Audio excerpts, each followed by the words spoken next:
So I think that it's important for us to acknowledge that, particularly with respect to the status of women in Afghanistan, we have a country and progressives with mixed feelings about how we approach this problem.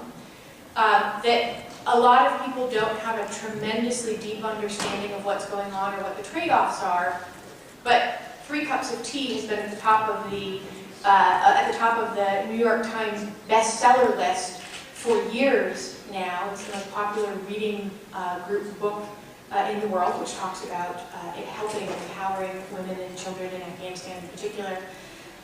We had, after the invasion, all of these images of women being able to take off their veils, these stories being told of women who had not been allowed to go see doctors, and women doctors who had not been allowed to treat patients suddenly being allowed to do so.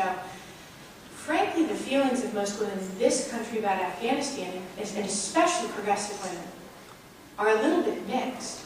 The idea that we would abandon the women of Afghanistan is a very bitter pill to swallow, including for organizations like the Feminist Majority Foundation, and I think it's important that we acknowledge that. Part of what I wanted to get across today is that the military presence in Afghanistan isn't actually a constructive way to address those problems. We're not doing counterterrorism, which would be focused much more on Al-Qaeda and have a much smaller footprint. We're not really doing counterinsurgency. There have been news stories about soldiers of ours in Afghanistan complaining about the terms of engagement which are restricting their ability to kill civilians. And if you'll recall, one of the things generally you said is that one of the cornerstones of counterinsurgency is the idea that you protect civilians. And so if we have men and women in our military saying that those restrictions are too much, clearly what they're trying to accomplish isn't counterinsurgency, at least not as we would traditionally think of it. But the kinds of things that we can do are very different than what we have been doing.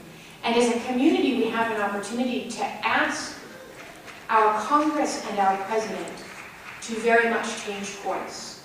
If we want to help the women of Afghanistan, substantial micro-lending programs might be a way to do that. Women for Women International has done some fantastic work in Afghanistan and countries like it in terms of improving the status of women inside their own households and therefore in the society as a whole. There are things that we can do to help children, little girls in Afghanistan.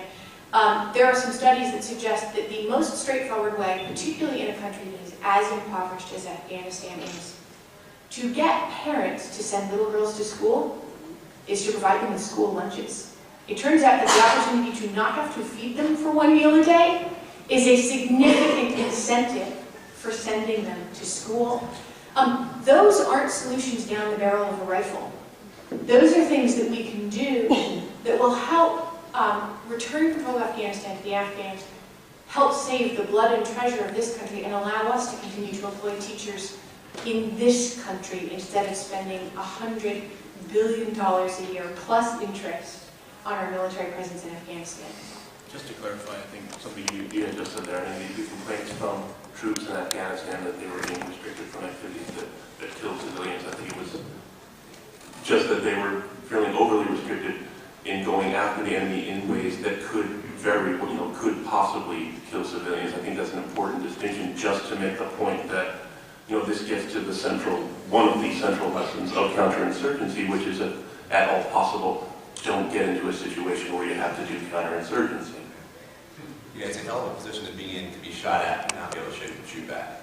Or to be in a position where you might have to kill civilians because your Marines are being threatened.